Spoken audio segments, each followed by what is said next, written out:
From the New York Times, this is The Interview. I'm Lulu Garcia-Navarro. It has been, no exaggeration, one of the most consequential and dizzying periods in modern American politics. It began with President Biden's disastrous debate, then came an assassination attempt against former President Trump. A week later, President Biden dropped out of the race and endorsed his vice president, Kamala Harris. And now, Harris is the de facto Democratic nominee. At warp speed, the dynamics of this entire election have changed, not just for voters, but for party leaders like Pete Buttigieg, who went from being a top Biden surrogate to a top Harris surrogate in hours. Buttigieg is one of the most popular figures in the Democratic Party. Nicknamed Mayor Pete, he shot into the limelight when he ran for president in 2020 as the mayor of South Bend, Indiana. He then joined the Biden administration as Secretary of Transportation, but he's also frequently on TV as one of the Democrats' top messengers. Reportedly, he's under consideration to become Harris's running mate. If it happened and they won, he'd be the first openly gay VP. On Thursday, I sat down with Buttigieg to talk about how Biden's decision to drop out changed the race, what took so long, and what's next. And if you notice that I'm not calling him Secretary Buttigieg or asking anything about his work in the cabinet, it's because there's a law, the Hatch Act, that prevents him from mixing his day job with campaigning. Here's my conversation with Pete Buttigieg.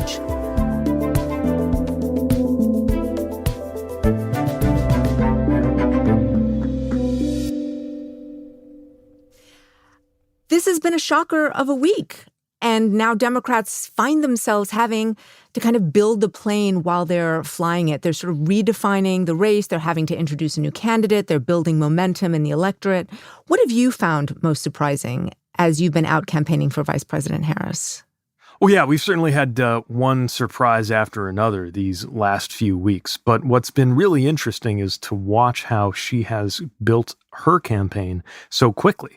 Now, of course, part of that is that she was already part of the ticket. She's already part of this administration.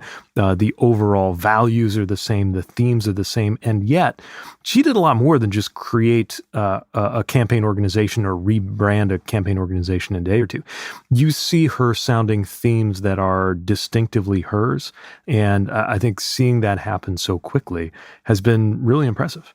And it is remarkable that there's been this sudden vibe shift, if you will, in the Democratic Party since Biden dropped out. What do you ascribe that level of enthusiasm to? Well, I think they're excited about what she represents as a messenger, and it's been exciting to have a new focus on the things that we care about. Part of what President Biden did with his very just extraordinary, historic, selfless choice was he tore down some obstacles that stood between voters and the media and commentators and all of us, and focusing on a lot of the issues and the values that I think can propel Democrats to victory. And what I mean by that is all of the things that the election is really about. The chance to have an election that is not just about two candidates, but is about us and how the choices that are going to be made by the next president affect our lives. That's something that is coming through with a new clarity right now. And that, as you described, vibe shift is really extraordinary. There's been kind of a level of joy to the campaign that I think is welcome. Not that it won't have incredibly tough moments in the weeks ahead, I'm sure. But it's become yet another point of contrast, I think, between our ticket and the Republican ticket, which seems to really lean into this death match conception of what politics is.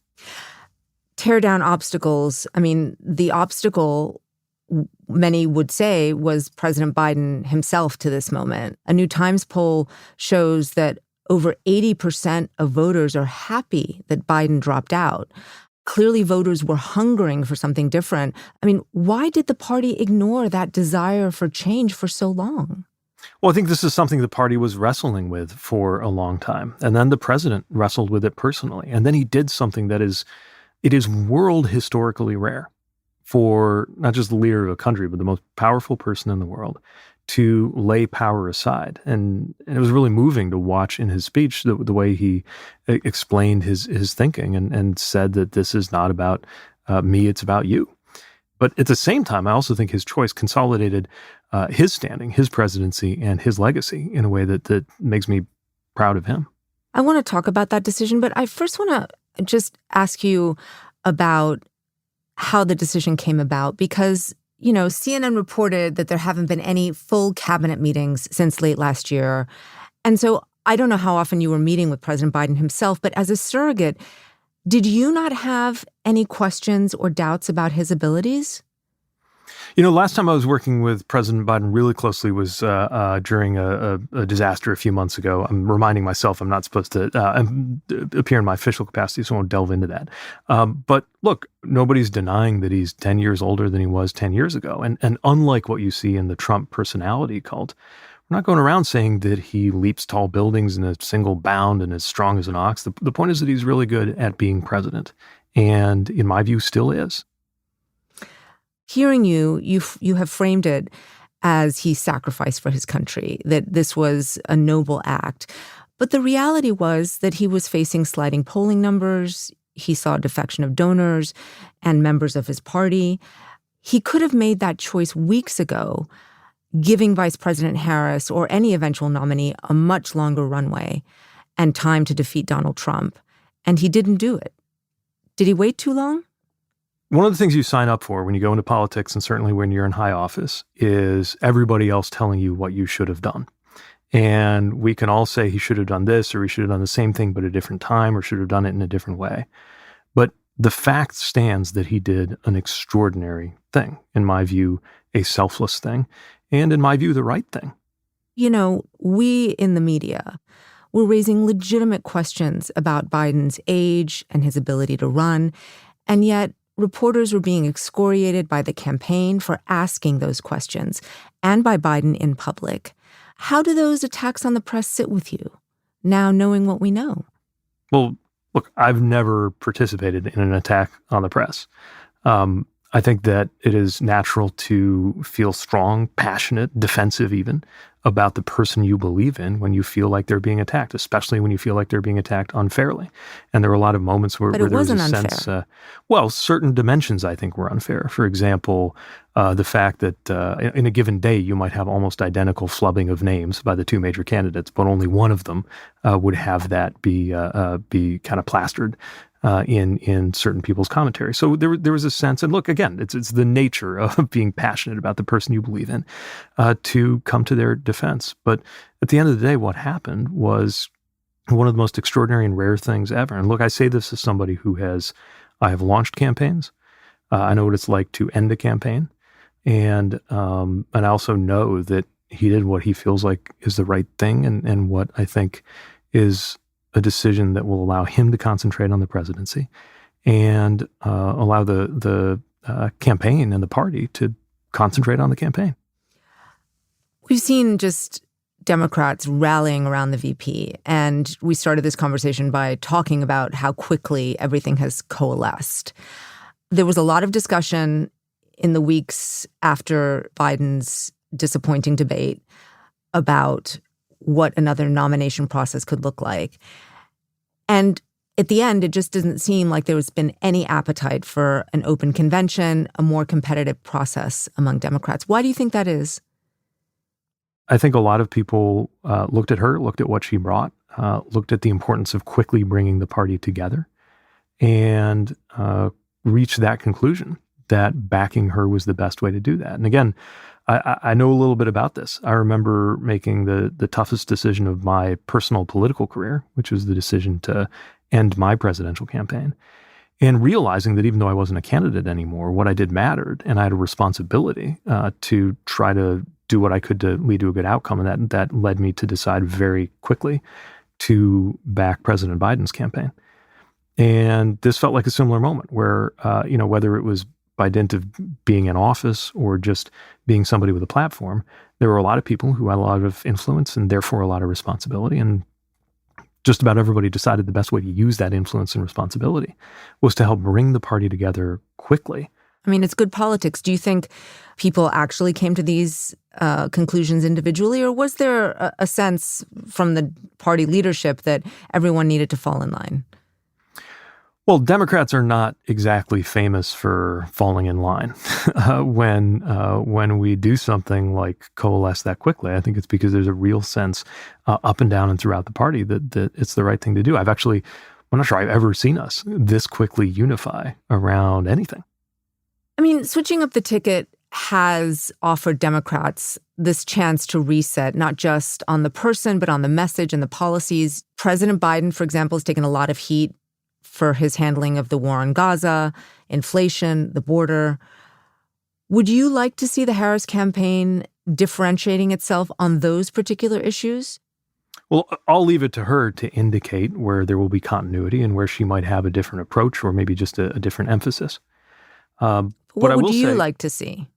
Well, I'd like to see her reach those concerns that Americans have. So on something like inflation, for example, I think she's well positioned not just to explain how she's contributed to the work that brought inflation back down to 3% in this country, but also the difference between her economic proposals and the clearly inflationary proposals of Donald Trump. And this is really important because it's actually an example of any of the issues you just mentioned, where even if there is impatience among the American people or the American people don't think we got it perfectly right, even on these issues, they disagree with Donald Trump's approach. And on terms of what to do next, would generally favor what we propose more than what he proposes to do next. What you're saying, I mean, nothing has fundamentally changed about the Democratic message here, which is that things are getting better, that inflation has gone down under President Biden. I mean, that's been something that the Democratic Party has been trying to run on and push over and over and over again. And yet, poll after poll shows that more people trust former President Trump on these issues than President Biden. Are you suggesting that now, because it's a new candidate, Kamala Harris can reset and people will just forget that she was part of the administration? What I'm saying is that part of what a candidate does, part of what a messenger does, is convince people of things.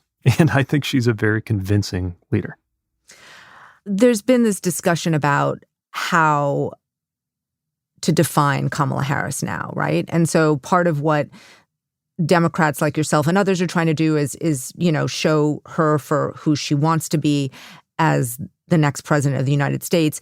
And the right, meanwhile, is trying to portray Kamala Harris as this far-left extension of the failures of the Biden administration. And they're also using a lot of sexist and racist attacks. They're calling her a DEI hire and worse stuff that I don't want to repeat. And I just wonder, as a surrogate, how you combat that. Well, I do think that those attacks have been a bad look for Republicans. And you can tell because when you got somebody like Mike Johnson, who is a very, very conservative figure, right, the Speaker of the House, telling his own caucus, like, hey, cool it. He's basically saying that they are embarrassing the party. And I think acknowledging that they are diminishing the party's chances by indulging in that kind of rhetoric. And the fact that they can't think of what else to do besides go right to race and gender isn't just revealing about some of the ugliest undercurrents in today's Republican Party. It's also just profoundly unimaginative because it means that they can't speak to how any of this is going to make people's lives better. In other words, certainly not Trump's campaign or Trump's party. They can't conceive of politics that isn't just about the personalities. So everything he does is he beats his chest about his own persona and he tears down his opponent. None of that is about us. None of it's about you. And that's, again, why their inability to do that, their inability to explain how your life as an American every day will be any different, certainly any better, is revealed in the fact that they immediately reach for one of two things. Saying she's too far left, which is what literally every Republican says about literally any Democrat who is running against a Republican. If Joe Manchin were the nominee, they'd say the same thing about him. It's just standard and therefore boring. Or these really ugly attacks, which maybe are meant to get attention, but they are very much telling on themselves when they go there. Okay, Pete, you are clearly one of the party's best communicators. You can deliver a message. You have been very on message while we've been talking. I am thinking about how you see your role right now because, while Biden rarely talked to the press, you not only engage with people like me, but you also go to Fox News. And I am wondering why you do that. What is it about taking the message there that you find could move the needle? Well, the reason I think it's so important to take the message there is because I know that there are so many people who tune in good faith. I don't always feel that the corporation that runs Fox News is acting in good faith, but I know that the viewers, because they're people I know, right? I mean, my neighbors in Michigan might be tuning in good faith and getting their information from this news source. So I, as a political figure, can hardly blame a voter for not being responsive to our message if they literally have never heard it. And we're in a very fragmented environment. Honestly, we're lucky if we can get to somebody through TV versus just even more fragmented internet sources. And I know that if I'm on that network, I'm one of relatively few voices with our message. And so if I didn't go there to give that message, somebody might literally never hear it. I also know that you cannot assume who somebody is or how they're going to vote just based on what network they watch. Of course, there's a lot of strong patterns, but there's a lot of people who can be moved. And sometimes the person who picked the channel is not the same as the other person who's also in the house who's listening to what's being said. And so I think there's a responsibility to take this message into those spaces. Just as, when I was running for president, I did it geographically too. And in Iowa, really kind of specialized in counties that had voted for Barack Obama, but then had turned around and voted for Donald Trump. And those counties were ones where I did well in because they were ready to listen, not because they suddenly became more progressive or because I pretended to be a full-throated conservative, but just because sometimes when you explain what you believe to somebody, even if they don't completely agree with you, they respect you more and are inclined to maybe trust you and give you the benefit of the doubt. So that's why I'm there. Do you think the vice president should go on Fox? Do you think she should debate on Fox? I would be skeptical of the fairness of a debate hosted by Fox, but that's a decision that I'm sure she and the campaign will think through. I do want to ask you about a specific shift in messaging I've noticed this week from the Democrats. The Harris campaign is leaning into the idea that Trump is, quote, weird. I've seen this weird word floating around. It's very different from the way Democrats had framed him before, which is that he's an existential threat to democracy, this terrifying figure that is going to take away people's rights. Weird seems a different tack than that. What do you think of that strategy of basically laughing at him?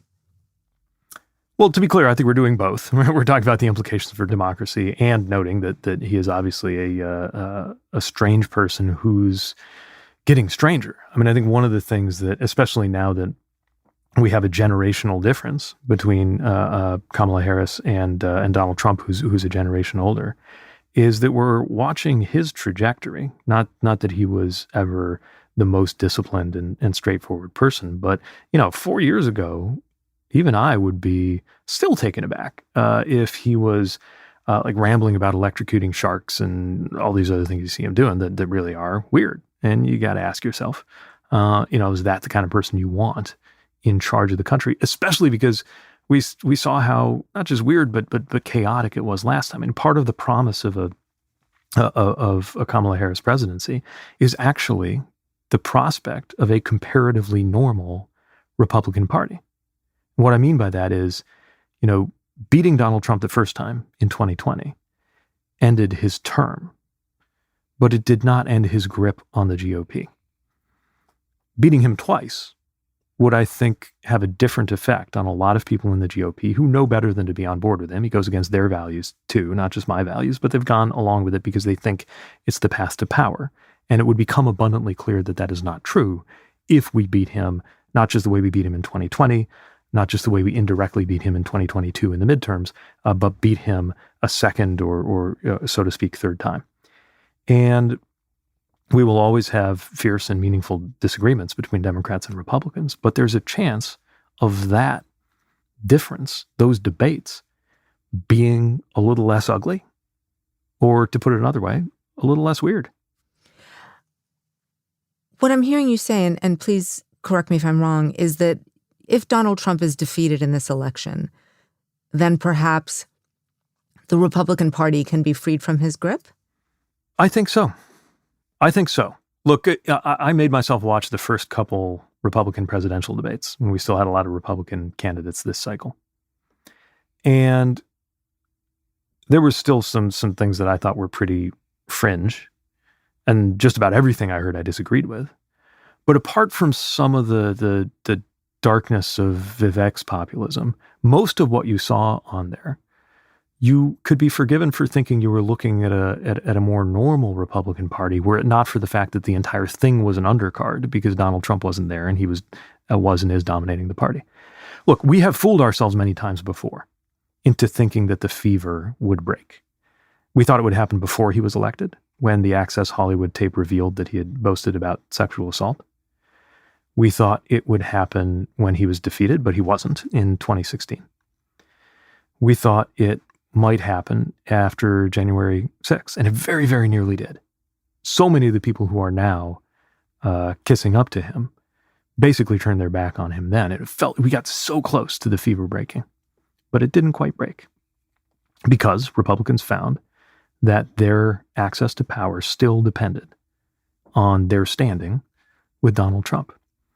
If he leads this party to defeat a third time after his defeat in 2020 and his party's defeat in 2022, I believe that the self-interest, just the internal power dynamics of the GOP, the very power dynamics that have kept them in thrall to him, even though so many of them know better, notably including, by the way, JD Vance, who, back when he was speaking truthfully and for himself, referred to Donald Trump as an idiot and compared him to an opioid, which is an exceptionally dark thing to say about somebody if you are from or connected to Appalachia, as JD Vance is, right?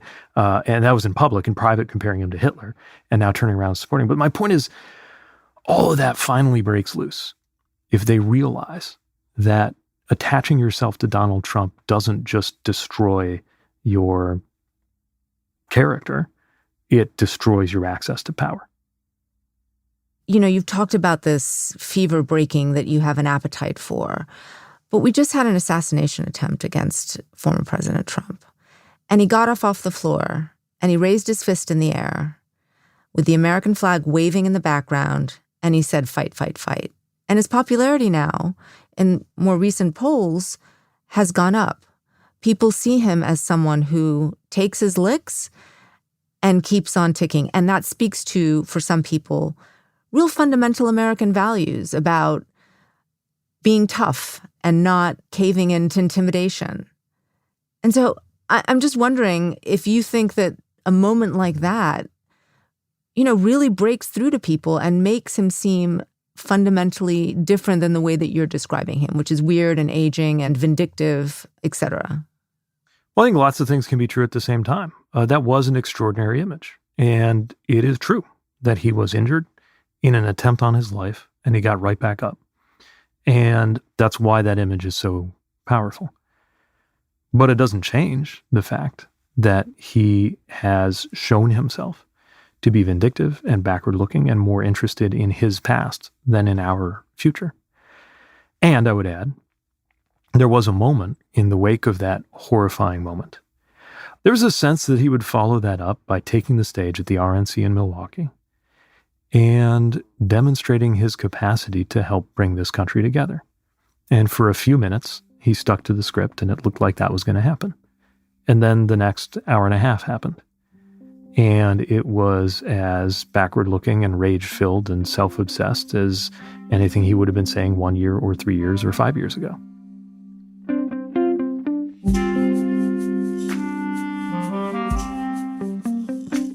More with Pete Buttigieg after the break.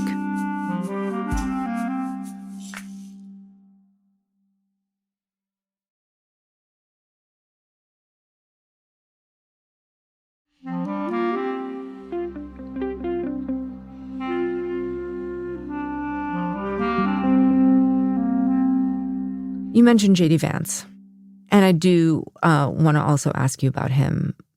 Even though your politics are very far apart, you do share a lot on paper. You're both Midwesterners, you both served in the military, you ended up in elite places for school, and then you spent time in the business world before becoming politicians. Does that give you any special perspective on him as a person? Well, I've certainly encountered a lot of people like him. And I think he and I both, or each, emerged at a time when a lot of people in the Midwest began to find that commentators and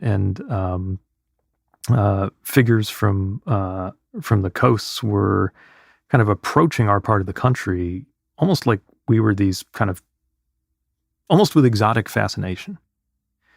And at least in my case, I sought to engage that attention as a way to bring support to the city that I was leading as mayor, that I was trying to inspire people to believe in, because there's actually a lot of creativity and innovation.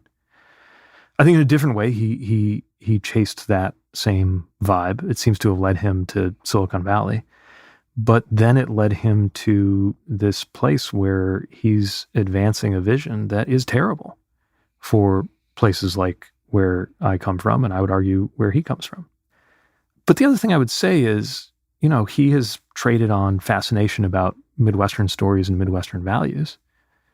But the most important Midwestern value I know of is to be straightforward, to be true to yourself, to be true to your core.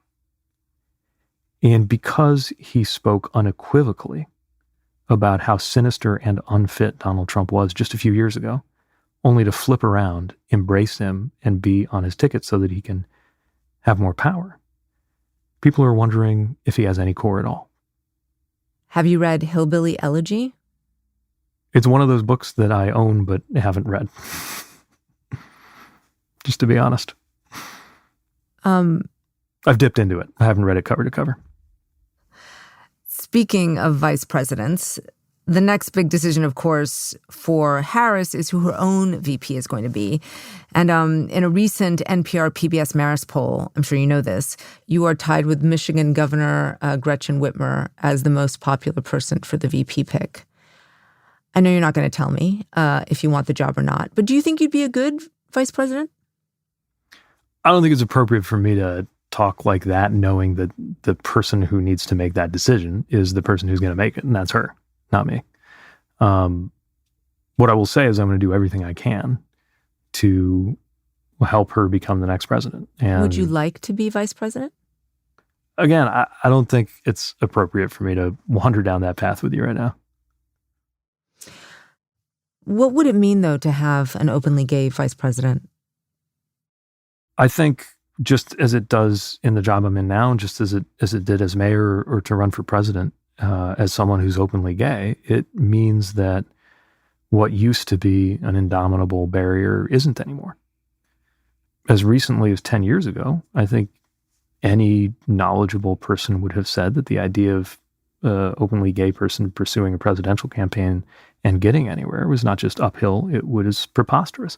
15 years ago, when I took the oath of commission to join the military, it wasn't just some unfortunate prejudicial norm. It was the law of this country that I would be fired for being gay. That's changed. And like anybody who is a first, I'm mindful of what that means, and I try to live up to what that might mean to others. It's not why I'm doing this work, but it's one more reason to take it seriously.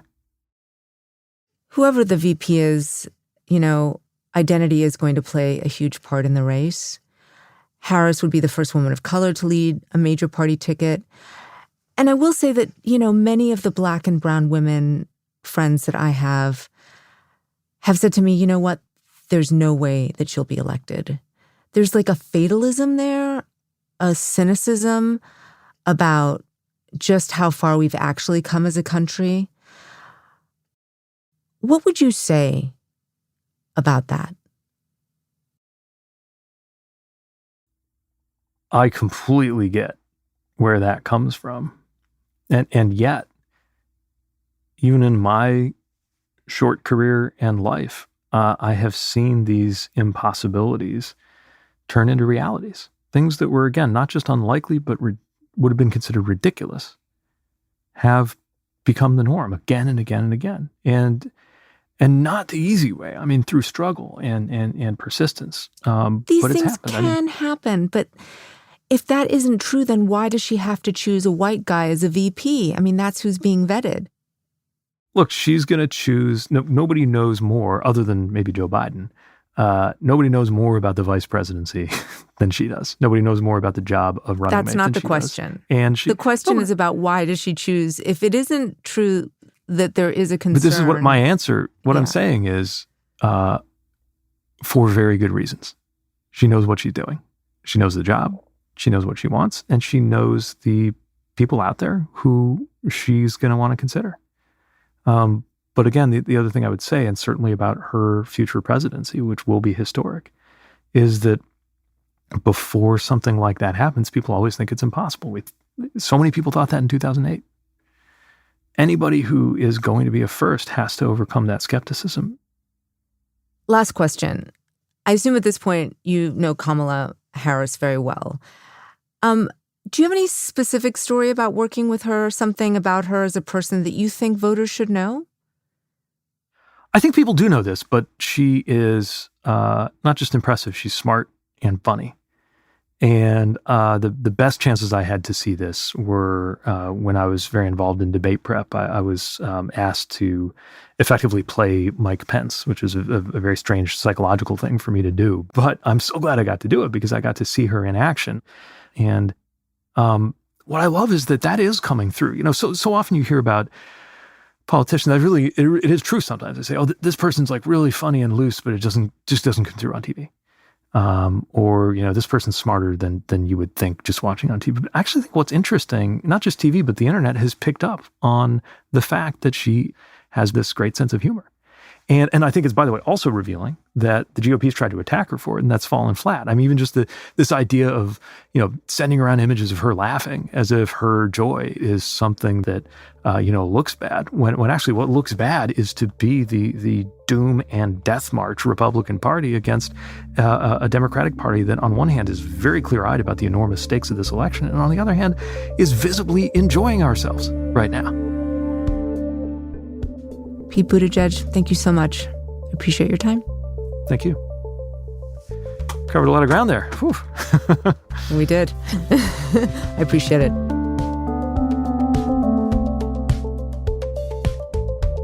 That's Pete Buttigieg. This conversation was produced by Annabelle Bacon. It was edited by Allison Benedict, mixing by Athim Shapiro. Original music by Dan Powell and Marian Lozano. Photo illustration by Devin Yalkin. The rest of the team is Priya Matthew, Wyatt Orm, and Seth Kelly. Our executive producer is Allison Benedict. Special thanks to Jessica Lustig, Maddie Masiello, Rory Walsh, Renan Borelli, Jeffrey Miranda, Brooke Minters, Jake Silverstein, Paula Schumann, and Sam Dolnick. If you like what you're hearing, follow or subscribe to The Interview wherever you get your podcasts. To read or listen to any of our conversations, you can always go to nytimes.com/theinterview. And you can email us anytime at theinterview@nytimes.com. I'm Lulu Garcia Navarro, and this is The Interview from The New York Times.